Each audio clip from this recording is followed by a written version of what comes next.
तो हमने परमात्मा के विधान से परिचित होकर ही कोई कार्य करना चाहिए, नहीं तो दौड़ में लठ मारने का। परमात्मा कहते हैं एक हाथी के पैर में, एक हाथी के पैर में सब जीवों की पैड़े, सार शब्द चीने बिना या दुनिया मारे खेड़े। टक्कर मारते आंडे है उस वास्तविक ज्ञान को ना प्राप्त करके। कोई मंदिरों में जाते हैं, कोई मस्जिदों में जा रहे हैं, कोई तीर्थों पे जा रहे हैं, कोई हठ योग कर रहे हैं, कठिन तपस्याएं कर रहे हैं, कोई व्रत रख रहे हैं। अब बिना ज्ञान के डले कैसे ढोते हैं।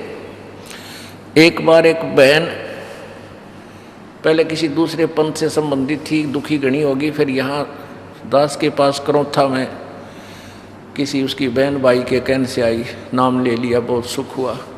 फिर उसने अपनी बहन से चर्चा चलाई कि आप नाम ले लो ऐसे ऐसे। तो वो फिर समझा बुझा के ले आई। जब थोड़ी संगत होती थी हम काफ़ी देर बैठे रहते थे, पूरी डिस्कस से समझाया करते थे। अब तो हमने सीडी बना दी है, इसको देखो सुनो समझो, अच्छी तरह समझ सकते हैं बच्चे।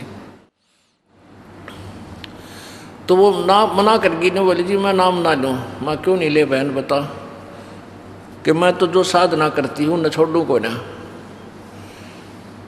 और क्या दुख बता रही थी कि मेरा पति शराब पीता है और रोज़ जिस दिन शराब पी का आवे रोज़ मेरी देही तोड़े, रोज़ पीटे, गली में खड़ा कर दे, रोटी बना कर धरूँ लात मार दे।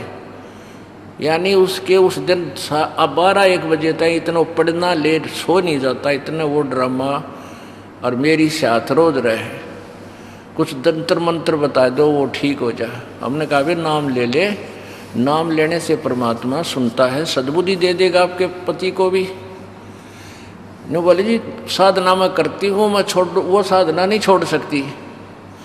मैंने उस पूछा वे क्या साधना करती है।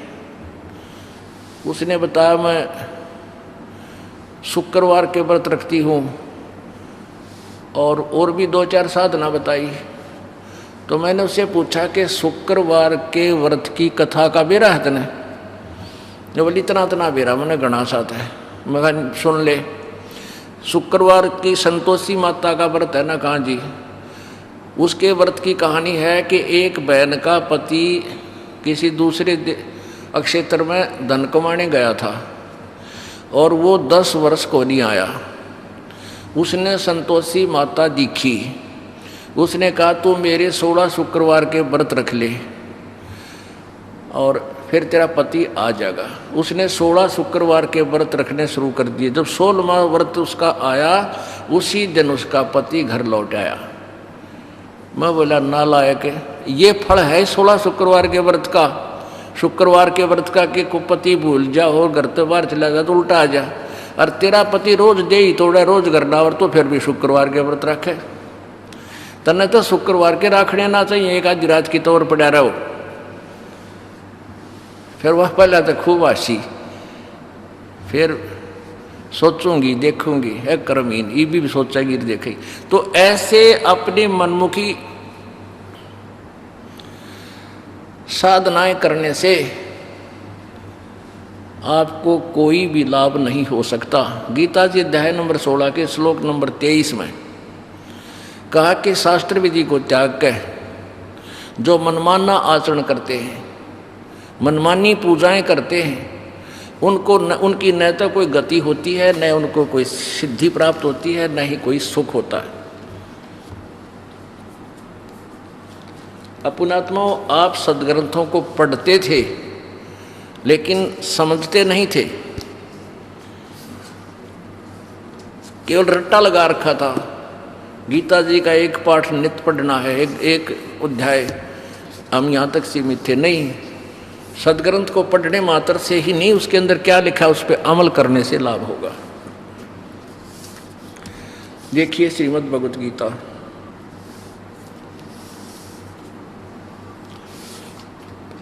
ये गीता प्रेस गोरखपुर से प्रकाशित है। जयदयाल गोविंद का इसके अनुवादक है।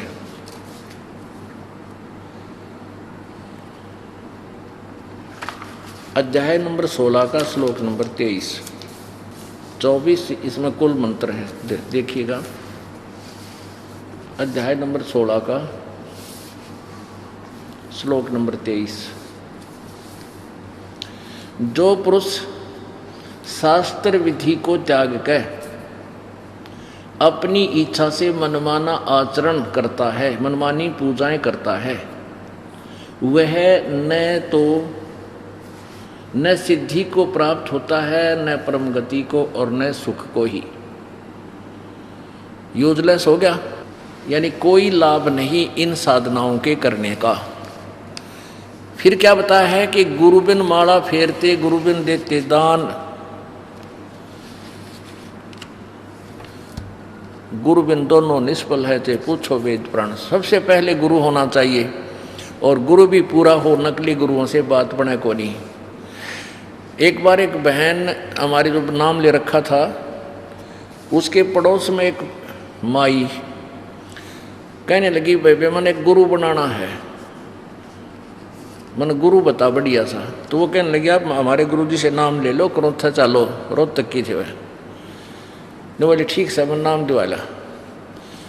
वो आ गई और हमने जो भी मर्यादा बताई उसने हाँ जी सारे ठीक है, सब नियम करूँगी। नाम ले लिया, नाम लेकर आ गई। फिर वह महीने 2 महीने आइए को नहीं, 3 महीने हो गए। तो ऐसे ही वह बहन आई, जब उसको मैंने कहा एक तेरे साथ वो बहन आई थी बेबे, वह ना आती। बोला जी पता नहीं, मैं जाऊँगी। वह गई, उसको पूछा कि आप गए नहीं, क्या बात होगी, चलते नहीं। न बोली मैं ना जाऊँ, ही बड़ा क्रोध है। क्यों? बोला मन तो गुरु बनाना था, बना लिया। नो सुना है गुरु बिन मोक्ष ना होता, गुरु बन गया। और न बोली तो सारी पूजा करे, पूजा तो ये करूँगी, गुरु बनाना था मनता है।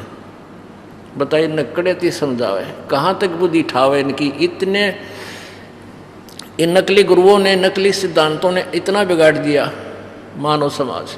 गुरुआ गांव बिगाड़े, संतो गुरुआ गांव बिगाड़े, और ऐसे कर्म जीव कहला दिए। ईव जड़े